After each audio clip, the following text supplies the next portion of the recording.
ओम शांति।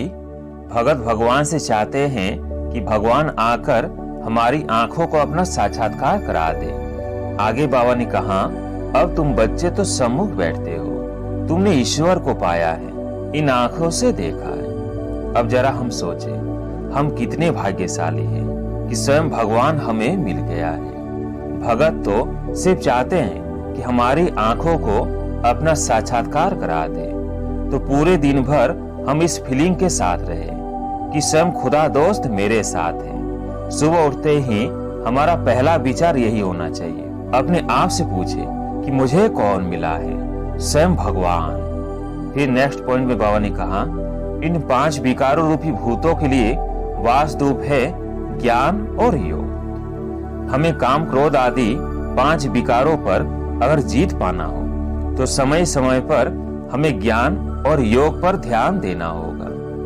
हम जानते हैं कि वर्तमान में सारा संसार विकारों से ग्रसित है, चारों तरफ नेगेटिव का वायुमंडल है, और ऐसे माहौल में अगर हमें विजय बनना है तो ज्ञान और योग पर ध्यान देना होगा। फिर नेक्स्ट पॉइंट पे बाबा ने कहा, तुमने भी भूतों को निकालने के लिए कितनी मेहनत की है।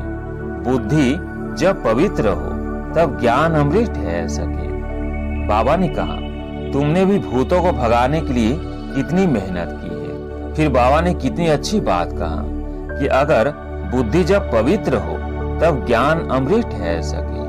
कहते हैं ना कि शेरनी की दूध को रखने के लिए सोने का बर्तन चाहिए। हमारा बुद्धि जितना स्वच्छ होगा उतना ही ज्ञान ठहर सकता है, और बुद्धि में जितना ज्ञान होगा उतना ही बाबा याद रहेगा।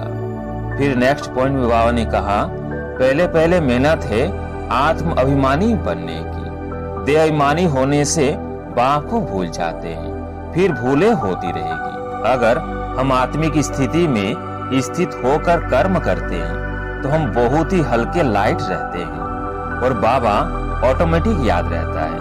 परंतु जैसे ही हम अपने आप को देह मानने लगते हैं तथा देह के संबंध में आते हैं तो आत्मिक स्थिति भूलकर हम देह अभिमान की स्थिति में आ जाते हैं, तथा देह और देह की दुनिया में ही हमारा विचार चलता रहता है और इसी तरह भूले होती रहती है।